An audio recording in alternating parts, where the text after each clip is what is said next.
स्वागत है आपका उत्तराखंड दिन भर में। आइए डालते हैं एक नजर राज्य की प्रमुख खबरों पर।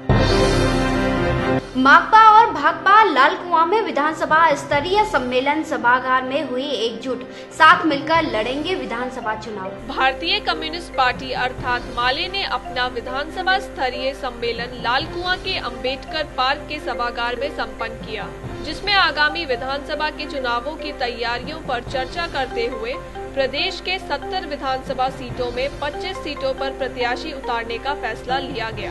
वहीं माले के प्रदेश सचिव राजेंद्र प्रथावली ने बताया कि तीनों कम्युनिस्ट पार्टियां भाकपा माले, माकपा भाकपा आगामी विधानसभा चुनाव साथ मिलकर लड़ेंगी। तीनों ही पार्टियां चुनाव मिलकर लड़ रही है और तीनों ही पार्टियां एक दूसरे के खिलाफ चुनाव नहीं लड़ेंगी, ये आपका हम लोग ने तय किया है। और अन्य दलों के साथ भी जो बातचीत करेंगे हम लोग साझा ढंग से बात करेंगे। और उत्तराखंड में एक जो विपक्षी विभिन्नता है, एक दूसरे भाजपा कांग्रेस एक दूसरे की पूरक है, वो आपका एक दूसरे की आपका विकल्प नहीं है। वास्तव में यहाँ विकल्प की राजनीति की जरूरत है। मुख्यमंत्री हरीश रावत द्वारा लालकुआं विधानसभा के 60,000 आबादी वाले गांव बिंदुखत्ता से नगर पालिका वापस लेने की घोषणा के बाद पूर्व विधानसभा अध्यक्ष प्रकाश पंत ने लालकुआं में प्रेस वार्ता कर सीएम हरीश रावत की बात पर ली चुटकी। भी जिस तरह का ताजा उदाहरण बिंदुखत्ता के क्षेत्र में आया, जिस क्षेत्र में नगर पालिका के निर्माण की अधिसूचना जारी हुई 14 अक्टूबर 2015 को, और आज माननीय मुख्यमंत्री जी ने घोषणा की है कि वो हम उसकी अधिसूचना को निरस्त कर दें। अर्थात पहले वो संविधान के अनुच्छेद 243 की निहित प्रावधानों को ध्यान में रख कर के अधिसूचना ही गलत हुई थी। ये जनता के दबाव में लिया गया निर्णय नहीं, कांग्रेस की हताशा और निराशा में लिया गया निर्णय। प्रीकॉल कंपनी के कर्मचारियों ने श्रम मंत्री हरीश चंद्र दुर्गापाल का आवास घेरने का किया प्रयास, लेकिन पुलिस ने आवास कूच करने से पहले ही कर्मचारियों को रोक दिया। लालकुआं के हल्दू चौड़ में श्रम मंत्री हरीश चंद्र दुर्गापाल का आवास घेराव कर प्रदर्शन करने आए प्रीकॉल कंपनी के कर्मचारियों को पुलिस ने श्रम मंत्री के आवास से पहले ही रोक दिया। इस दौरान कंपनी कर्मचारियों ने राज्य सरकार, श्रम मंत्री व श्रम विभाग के अधिकारियों के खिलाफ जमकर नारेबाजी की। कर्मचारियों की मांग है कि सिडको स्थित प्रीकॉल कंपनी के 150 कर्मचारियों को जबरन कंपनी से निकाल दिया। कर्मचारियों ने कहा कि जब तक उनकी मांगे नहीं मानी जाती तब तक वो इसी तरह उग्र आंदोलन करेंगे। रोका जा रहा है हर तरीके से, हमारे साथ प्रशासन के साथ सब जगह से प्रशासन दबाव दे रहा है। सीओ आमने में बैठे हुए थे, सारा तोड़ने का विचार किया, हमारे साथ बैठे हुए थे, लाठीचार्ज करी हमारे साथ, मार पीट के बहनों को हमारी लेके गए यहाँ से, और अब उसके बाद भी हमारी कोई सुनाई नहीं हो रही है। रुड़की पहुंचे राज्य सफाई कर्मचारी आयोग के उपाध्यक्ष संतोष गौरव ने नगर निगम में मीटिंग के दौरान अधिकारियों को जमकर फटकार लगाई। रुड़की पहुंचे राज्य सफाई कर्मचारी आयोग के उपाध्यक्ष संतोष गौरव ने नगर निगम में एक मीटिंग के दौरान अधिकारियों की जमकर क्लास ली। आयोग के उपाध्यक्ष का पारा उस समय और चढ़ गया जब निगम के कर्मचारी कोई दस्तावेज नहीं दिखा पाए। मीटिंग में निगम के कुछ कर्मचारियों के न पहुंचने पर भी उपाध्यक्ष संतोष गौरव बेहद नाराज दिखाई दिए। उन्होंने सभी विभागों से आए अधिकारियों के सफाई कर्मचारियों के बारे में बारीकी से जानकारी ली, लेकिन निगम को मिले राज्य वित्त आयोग के पैसे में भी बड़े पैमाने पर खामियां मिलने पर आयोग के उपाध्यक्ष भड़क गए। सरकार का निर्णय है कि आप किसी भी कर्मचारी को बिना खाते में दिए पैसा हवाई हैंड नहीं देंगे, लेकिन यहाँ सब दिया जा रहा है। और यहाँ पर जो है राज्य वित्त आयोग के पैसे का भी जो है बंदरबाट हो रहा है।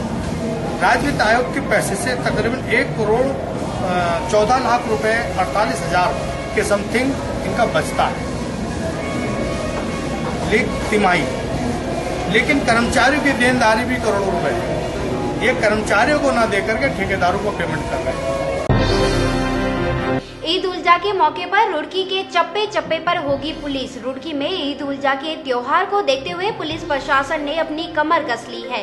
पुलिस अधिकारियों ने रुड़की के सभी जिम्मेदार लोगों से शांति बनाए रखने की अपील की है। पुलिस अधिकारियों ने रुड़की के सभी जिम्मेदार लोगों से शांति बनाए रखने की अपील की है।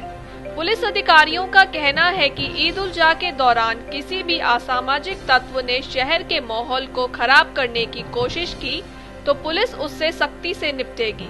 13 तारीख को बकरीद के संबंध में ये कोतवाली गंगा और रुड़की की मीटिंग यहाँ वाली रुड़की में बुलाई गई थी, जिसमें क्षेत्र के सभी जनप्रतिनिधि, दोनों समुदाय के मौजूद लोग और सभी विभागों के लोग इसमें आए थे। इसमें बकरीद के संबंध में हम लोगों को क्या व्यवस्थाएं करनी है, चाहे वो बिजली, पानी और सफाई से संबंधित व्यवस्था है, चाहे नगर निगम से संबंधित अन्य मसले हैं या कोई ऐसी बात है जो लोगों को रखनी थी हमारे सामने, प्रशासन के सामने, पुलिस प्रशासन के सामने लानी थी, उन सभी बातों पर यहाँ पर एक विचार विमर्श किया गया और हमने बकरीद को कैसे शांतिपूर्वक और खुशी से मनाना है, उसी सब चीज़ों पर सभी लोगों ने चर्चा की। मसूरी में सद्भावना मसूरी द्वारा 20वीं स्वर्गीय सरदार गुरमुख सिंह गुरपाल कौर एवं नरेंद्र सिंह ठुकराल की स्मृति में नगर निगम सभागार में वाद विवाद प्रतियोगिता का आयोजन किया गया। छात्रों ने बताया कि उन्हें यह विषय बहुत पसंद आया है और कहा कि सोशल मीडिया एक अच्छी टेक्नोलॉजी है, जिससे हम अपने प्रियजनों से किलोमीटरों की दूरी से मिनट में बात कर सकते हैं।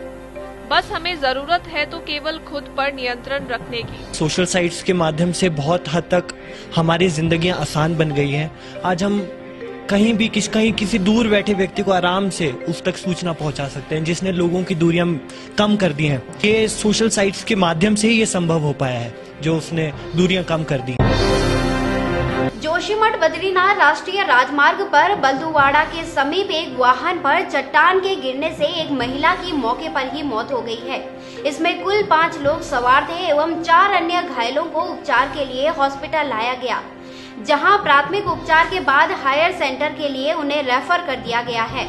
बताया जा रहा है कि इस वाहन में सेना के कर्नल का परिवार था, जो बद्रीनाथ यात्रा से दर्शन कर लौट रहा था। दिल्ली से हरिद्वार आए 3 लड़के और 3 लड़कियों को मौज मस्ती करना उस समय भारी पड़ गया जब नशे की हालत में उन्होंने एक युवक पर शराब फेंक दी। पीड़ित युवक के विरोध करने पर नशे में धुत 3 युवकों ने युवक की बेरहमी से पिटाई कर दी। आरोपी यही नहीं रुके, उन्होंने युवक का पीछा करते हुए उसकी बाइक में जोरदार टक्कर भी मार दी, जिसके बाद युवक ने भागकर अपनी जान बचाई। पीड़ित युवक ने आनन फानन में इसकी सूचना 100 नंबर पर फ्लैश कर दी, जिसके बाद रुड़की पुलिस ने दिल्ली नंबर की लग्जरी गाड़ी की घेराबंदी करते हुए सोनाली पार्क के पास कार अपने कब्जे में ले ली। ज्वालापुर हाईवे है ना, ये हैदराबाद हाईवे है, इधर से आ रहा था मैं और रुड़की काम था मुझे आरोग्य सिटी में, तो वहाँ पे जा रहा था मैं। तो ये लड़के ड्रिंक करते थे हाईवे पे और उछाल देखी थी इन्होंने बहुत ज़्यादा ड्रिंक, और 3 लड़के थे, पूरी अश्लीलता रखी थी उन्होंने, रंगदरेले मना दी तीनों लड़का लड़की। तो उसके बाद मेरे ऊपर गिरी ड्रिंक, मैंने इन्हें मना किया और उसके बाद इन्होंने क्या काम किया, मेरे साथ मारपीट करी और कुछ मेरी जेब में पर्स था वो छीन लिया और पैसे वैसे कुछ में कुछ वो सब छीन लिया उन्होंने और फिर गाली गलौज करी, मारपीट करी उन्होंने बहुत ज़्यादा। कितने लड़के लड़की हैं, कहाँ के हैं? 3 लड़के 3 लड़की हैं और बता दो हैं दिल्ली के और शायद कहीं बाहर की हो। आसाम के पता चला कि लड़कियाँ आसाम की हैं और लड़के हैं दिल्ली के हैं। अब क्या हुआ इनके साथ, क्या कार्रवाई? अभी ने पुलिस ने छोड़ दिया, कुछ ये नहीं कहते क्यों छोड़ा, पर यही कोई खास कार्रवाई नहीं करी, पुलिस ने ना छोड़ दिया, जबकि इन्होंने ड्रिंक भी करेक्ट किया और इनके एड्रेस भी गलत बता रहे हैं लोग। मेडिकल भी कराया इनका मेडिकल हुआ, उसमें अल्कोहल आया, इन्होंने ड्रिंक करेक्ट किया। तो ये थी राज्य की तमाम खबरें। इन खबरों को आप विस्तार से देख सकते हैं devbhoominews.com पर।